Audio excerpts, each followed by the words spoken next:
Welcome to my YouTube channel. कैसे हो? उम्मीद है कि बखैर होंगे आप।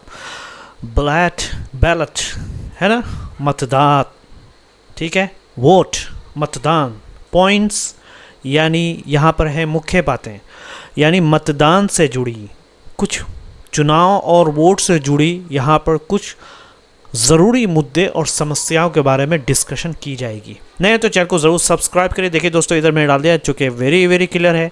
ट्रांसलेशन मैंने डाल दिया, वीडियो को पॉज करके ट्रांसलेशन आप देख सकते हैं दोस्तों। उसके बाद यहाँ पर idioms, phrases, everything I have put for you guys. सो जैसे फॉर एग्जांपल इधर देखिए, होबल्ड बाय का मतलब होता है आधित होना। Government is hold by issues, समस्या से काम रुका हुआ है, ग्रोथ सॉरी, तो रुका हुआ।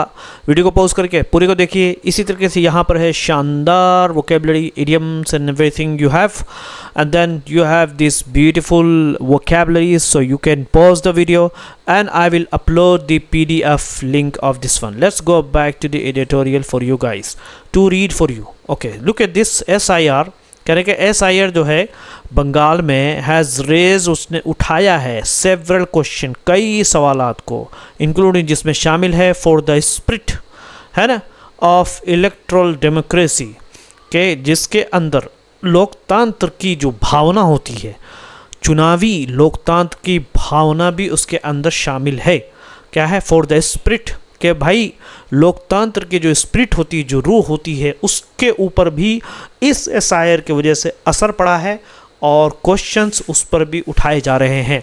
और इस क्वेश्चन की वजह से, उस SIR की वजह से लोकतंत्र पर बहुत ज़्यादा असर पड़ा है, यानी लोकतंत्र की असली भावना पर भी सवाल इसके अंदर शामिल है क्वेश्चन में से। ठीक है, कह रहे कि चुनाव में सिर्फ 2 हफ्ते, नए तो चैनल को जरूर सब्सक्राइब। देखिए दोस्तों, यहाँ पढ़ते हैं तो ये सेम एडिटोरियल हमने पढ़ा 2 weeks to election, around 72 lakhs people, you can see here. So will go 2 weeks, 2 हफ्ते टू इलेक्शन, 2 हफ्ते बाकी हैं इलेक्शन, यानी चुनाव होने में 2 हफ्ते बाकी है। अराउंड तकरीबन 72 लाख, 72 लाख लोग, माई गॉड। एज थिंग्स स्टैंड, जैसा कि अभी स्थिति है। एज थिंग स्टैंड का मतलब है कि जैसा कि अभी की सिचुएशन में, जो अभी हाल फिलहाल में जो हालात है उसके हिसाब से बात कर रहे हैं, विल नॉट बी, वो इस बात के काबिल नहीं होंगे, वो बात को वोट नहीं दे पाएंगे इन अपकमिंग बंगाल के इलेक्शन में, आने वाले बंगाल के चुनाव में। दिस इज़ अनप्रेसिडेंटेड, ये बिल्कुल नई है, यूनिक है, यानी ऐसा पहला कभी नहीं हुआ। अनप्रेसिडेंट का मतलब होता है पहला कभी ऐसा नहीं हुआ। एंड डीपली वरिंग, और बहुत ज़्यादा गहराई में चिंता करने वाली बात है। अब जब सब कुछ हो गया, अब इस टाइम पे एडिटर साहब को याद आया कि नहीं, इस पर भी लिखना चाहिए। उस टाइम शुरू में नहीं लिखा है इन्होंने, ठीक है।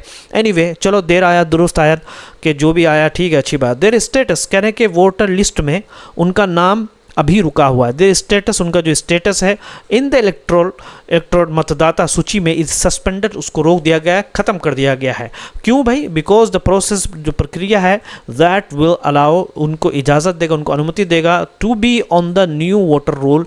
अब जो नई वोटर रोल का मतलब होता है, नई जो मतदाता सूची में उनको अनुमति देगा कि वहाँ पर वो हो जाए, लेकिन न्यू वोटर रोल अभी तक जारी नहीं हुआ है। और जिस न्यू वोटर रोल जो है, न्यू मतदाता सूची जिसको बनाया जा रहा है, बिंग क्रिएटेड थ्रू EC के इलेक्शन कमीशन के स्पेशल इंटेंसिव रिवीजन के जरिए, हैव नॉट बीन कंप्लीटेड, यानी ये जो न्यू वोटर रोल है ये अब तक कंप्लीट हुआ ही नहीं है, और चुनाव में सिर्फ 2 हफ्ते हैं। द क्वेश्चन, ये सवाल ये है कि how did the system get to this point, किस तरीके से ये सिस्टम, यानी इस तरह की बात कैसे यहाँ तक पहुँची। How did the get, system का मतलब क्या हुआ दोस्तों? सवाल ये है कि सिस्टम इस हालत तक कैसे पहुँचा। Get to this point, get मतलब पहुँचना, लेना, इस स्थिति तक पहुँचना, है ना, कि सिस्टम पहुँचा कैसे इस स्थिति तक, इस पॉइंट तक, या इस इशू तक कैसे पहुँचा, इस हालत। पॉइंट का मतलब ये हालत भी हो सकता है। कह रहे कि द ऑनर्स ऑफ प्रूविंग, कह रहे कि ऑनर्स का मतलब जिम्मेदारी, the honours of proving eligibility, जिम्मेदारी के साबित करने का, एलिजिबिलिटी का, आप इस बात के अहल हैं, आपके योग्यता है, वाज पास्ट, उसको डाल दिया गया है ऑन द वोटर के पर ही, भाई तुम प्रूव करो, ये पास कर दिया गया है एलिजिबिलिटी को, कि किसकी जिम्मेदारी है कि वो, यानी ऑनर्स को पास कर दिया गया है वोटर साबित करे। बिकॉज, क्योंकि द शॉर्ट टाइम फ्रेम, क्योंकि बहुत ही कम जो टाइम फ्रेम को दिया गया था, ऑफ जस्ट 5 month, सिर्फ 5 महीने का टाइम फ्रेम दिया गया था। टाइम फ्रेम बोलते हैं यानी एक प्रॉपर और एग्जैक्ट टाइम, कि भाई जैसे मान ले कि 3 हफ्ते के अंदर अंदर करना, इसको बोलते हैं टाइम फ्रेम। तो सिर्फ 5 महीने के अंदर अंदर में इनको करना था, जो कि बहुत कम टाइम था टू क्रिएट बनाने का अ न्यू इलेक्ट्रोल, एक नई मतदाता सूची का। करेक्ट। द प्रोसेस, ये जो प्रक्रिया थी वाज इनएविटेबली का मतलब होता है ऐसी चीज़ जिसको आप होगा ही 100%, जिससे आप बच नहीं सकते, कि 100% वो था इनएविटेबली, यानी बिल्कुल ऐसा होने वाला था। इनएविटेबली मतलब ये प्रॉब्लम क्या है, चैलेंजिंग भी होने वाला था, क्योटिक एंड इनफैक्ट और असल में गलत होने वाला था, अनफेयर भी होने वाला। इनएविटेबली बोलते हैं दोस्तों ऐसी चीज़ जिसको आप रोक नहीं सकते, और 100% बोलते हैं कि भाई इतने कम टाइम पे तुम इतना ज़्यादा वर्क दे रहे हो ना, 100% ये जो है ना चैलेंजिंग भी होने वाला है, क्योटिक यानी गड़बड़ भी पैदा होगा इसके अंदर, और इनफैक्ट अनफेयर भी, और इसके अंदर बहुत सारी चीज़ें गलत भी होगी। तो ये असल में गलत भी, गड़बड़ और असल में क्या है, गलत होने वाला था। तो बंगाल इज़ डेंसली पॉपुलेटेड, कहने कि बंगाल जो है बहुत बुरी तरीके, डेंसली बोलते हैं बहुत ज़्यादा, बंगाल में क्या है बहुत ज़्यादा लोग रहते हैं। डेंसली पॉपुलेटेड का मतलब होता है बहुत भरा हुआ, डेंसली पॉपुलेटेड यानी बहुत घना था। विथ डाइवर्स कम्युनिटी, अलग अलग कम्युनिटी के, हाई रेट्स ऑफ पार्शियल, और वहाँ पर बहुत ज़्यादा तनासुब है किस चीज़ का दोस्तों, पार्शियल मतलब थोड़े बहुत लिटरेसी का, यानी थोड़े बहुत लिटरेसी का, पूरा मुकम्मल लिटरेसी नहीं है, पूरे मुकम्मल वहाँ पे एजुकेटेड लोग नहीं है। इसका मतलब है कि कुछ लोग जो है वहाँ पे वो अक्सर बेशतर partial, high rates of partial literacy मतलब बहुत ही कम लिटरेसी का हाई रेट है। इसका मतलब ये है कि जाहिल लोग ज़्यादा है, पढ़े लिखे कम है। ऑल्सो होबल्स, और जो रुकावट जो बाय पुअर, और रुकावट भी पैदा की गई है पुअर, ख़राब टेक्निक अपग्रेड से, यानी टेक्नोलॉजी अपग्रेड्स भी वहाँ पर बहुत ज़्यादा जो है वो है, क्या है, उतना ज़्यादा अपग्रेड नहीं है बल्कि पुअर है। तो उसके वजह से भी जो है इस तरह की परेशानी वहाँ पर हुई है बंगाल के अंदर। एंड अनइवन डॉक्यूमेंटेशन कल्चर, और अनइवन का मतलब क्या है दोस्तों, जो अगर आप बराबर नहीं है, अनइवन मतलब बराबर नहीं है डॉक्यूमेंटेशन कल्चर का। डॉक्यूमेंटेशन कल्चर यानी लोग वहाँ पर डॉक्यूमेंट्स नहीं रखते हैं। जैसे बहुत सारे आप बड़े सिटीज़ में आप जाएंगे जहाँ पे स्पेशली मुंबई में सबके पास डॉक्यूमेंटेशन कल्चर है वहाँ पे, यानी सब के सब डॉक्यूमेंट रखते हैं, लेकिन अनइवन है वहाँ, एक बराबर का कल्चर नहीं। कुछ लोग बहुत ज़्यादा जो लिटरेट लोग हैं, पढ़े लिखे लोग, वो रखते हैं, अक्सर व बेशतर लोग ज़्यादा वहाँ पे डॉक्यूमेंटेशन कल्चर नहीं। ऐसे कल्चर में आप इतने कम टाइम में बोल रहे हो कि ये इलेक्टोरल रोल करे, तो ये बहुत ही अनफेयर होने वाला था, चैलेंजिंग भी होना था। विथ स्टेट लेवल के, राज्य लेवल के जो डॉक्यूमेंट्स होते हैं, या रेजिडेंसी जो रिहायशी पेपर जो कि आप जो बोलते हैं आप जो रह रहे हो, वर लेजिट, वो बिल्कुल लेजिट थे, यानी कानूनी हिसाब से सही थे। एसआईआर के लिए has not been consistently determined, कह ले कि एसआईआर के ज़रिए वो लगातार जो है उसको नहीं माना गया। डिटरमिन यानी लगातार उसको तय नहीं किया गया, यानी ये नहीं बतलाया गया कि भाई देखो एसआईआर की तरफ से या इलेक्शन कमीशन की तरफ से कि भाई आप रेजिडेंसी पेपर तैयार रखो, और ये डॉक्यूमेंट करके एक प्रॉपर तरीके से गाइडलाइन नहीं दी गई कि भाई ये आपको, हम इसको शुरू से आखिर तक, शुरू में भी हम इसको जो है आपके रेजिडेंसी का प्रूफ मांगते रहे, नागरिकता का प्रूफ, और अभी भी मांगते हैं। तो कंसिस्टेंटली डिटरमिन जो है वो नहीं किया गया। कभी बोलता है कि रेजिडेंसी पेपर लाओ, कभी बोलता है आधार कार्ड नहीं चलेगा, कभी बोलता है अच्छा ठीक है आधार कार्ड चलेगा लेकिन इसके साथ ये होना चाहिए। तो कंसिस्टेंटली जो है कोई चीज़ डिटरमिन या तय नहीं की गई। आप बोलते हैं रिकॉल करें, याद करो आधार को इन बिहार के अंदर कि बंगाली मुस्लिम्स, बंगाल के जो मुस्लिम्स हैं, मटुआज हैं, नेपालीज हैं, वो ऑल सरफेस सफ़र, सब के सब जो है उन्होंने इस बात को महसूस किया है। अच्छा देखो, बंगाली मुस्लिम्स मटुआस को नेपाली के साथ जोड़ दिया। भाई नेपाली का क्या लेना था, नेपाली तो ऑफकोर्स बाहर के, नेपाली का नाम क्यों ले रहे हो आप। कह रहे the break down in the trust, कह ले ठीक है कि जो भरोसा टूटना है ट्रस्ट में बिटवीन टीएमसी, दो द इनकम्बेंट पार्टी है जो कि पार्टी है बंगाल गवर्नमेंट में, एंड सीईसी, और यानी क्या कहना चाह रहे हैं अब समझिए बात को। टीएमसी जो कि अभी सरकार में है, इनकम्बेंट बोल रहे हैं वर्तमान में, ठीक है। इनकम्बेंट क्या बोलते हैं, इनकम्बेंट पार्टी जो वर्तमान में पार्टी है बंगाल गवर्नमेंट के अंदर, और चुनाव आयोग के बीच विशिएटेड एक्सचेंजेस, विशिएटेड बोलते हैं एक्सचेंजेस जो होना चाहिए, यानी दोनों तरफ से जो कॉपरेशन होना चाहिए, उधर से भी कॉपरेशन होता है पार्टी की तरफ से भी, और क्या इलेक्शन कमीशन की तरफ से भी, उसके दरमियान में जो है उन्होंने एक्सचेंज में गड़बड़ी पैदा कर दी, और ये झगड़ालू एक चीज़ पैदा हो गई इसकी वजह से। तो दोनों के दरमियान में ट्रस्ट टूटने की वजह से ऐसा हुआ है दोस्तों, ठीक है दोस्तों। चलिए पीछे पढ़ते हैं हम लोग। करें the Supreme Court stepped in, Supreme Court बीच में आया, बीच में स्टेप्ड इन का मतलब होता है बीच में आना पड़ा, टू मेक बनाने के लिए द लास्ट माइल जर्नी, क्या है, ताकि आखिरी काम आसान हो सके। बनाने के लिए लास्ट माइल जर्नी यानी आखिरी वाले काम को जो आखिरी वाला काम था उसको स्मूथर आसानी से बनाने के लिए। But that has not exactly worked out, लेकिन एक्चुअल में ये पूरी तरह सफल नहीं हुआ। वर्क आउट मतलब होता है काम कर लिया, लेकिन यहाँ पे नहीं काम किया, मतलब सफल नहीं रहा। इंडियन सिटीजनशिप जो है कहने के भारत की नागरिकता कई स्तरों वाली है। भारत की इंडस्ट्री इज़ मल्टी लेयर्ड, कई उसके क्या है स्तर हैं, स्तरों वाली। मल्टी लेयर्ड का मतलब होता है कई परतों वाली है। सो इसलिए डिसाइडिंग ऑन डॉक्यूमेंट्स, इसलिए जो है सही कागज़ तय करने के लिए अच्छे से सोचना, ट्रेनिंग और समय चाहिए। तो फैसला करना ऑन डॉक्यूमेंट के दैट प्रूफ, जो कि साबित करे नागरिकता को नीड्स, ज़रूरी है कि वो सोचे, थिंकिंग थ्रो, अच्छी तरीके से सोचना, ट्रेनिंग और टाइम भी चाहिए। इन इलेक्शन टाइम, चुनाव के टाइम पे विथ टाइट डेडलाइन, जिसमें जो है टाइट डेडलाइंस हो, यानी बिल्कुल यानी ये करना है, टाइट बोलते हैं दोस्तों डेडलाइन जिसमें तय कर दिएगा भाई ये इस महीने में ये काम करना है और करना है तो करना है, इसी को बोलते हैं टाइट डेडलाइन। हाउ कैन कैसे हो सकता है कि कुछ ट्राइब्यूनल्स बी इनफ, ये कैसे हो सकता है कि कुछ कोर्ट से जो है काम चल जाए, ठीक है। यानी चुनाव के समय जब समय बहुत कम होता है, टाइट डेडलाइन का मतलब कम समय, तो कुछ ही अदालतें कैसे काफ़ी होंगी, क्या ट्राइब्यूनल्स मतलब होता है दोस्तों अदालतें। टू बी इनफ कैसे काफ़ी हो सकती है, उसके लिए तो बहुत सारी चीज़ें चाहिए, बहुत सारी अदालतें चाहिए। दैट फुली, जो कि जिन लोगों के पास पूरे कागज़ थे, दैट फुली डॉक्यूमेंटेड बंगाली, जो पूरे जिनके पास कागज़ थे बंगाली, हैव गॉट एक्सक्लूडेड, क्या है तो वो भी बाहर हो गए, ठीक है। वो भी क्या है गॉट एक्सक्लूडेड, उनको भी क्या है बाहर कर दिया गया।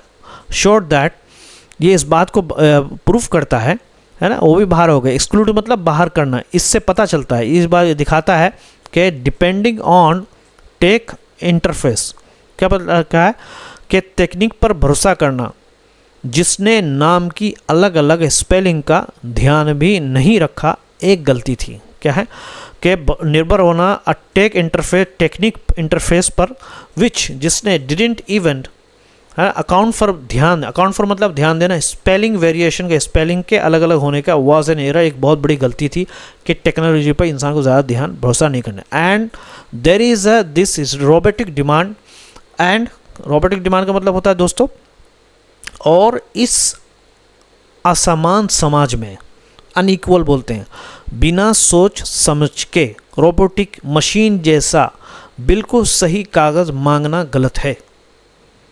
And there is a robotic demand, machine जैसा मांग फॉर परफेक्ट बिल्कुल सही पेपर का in a highly unequal society.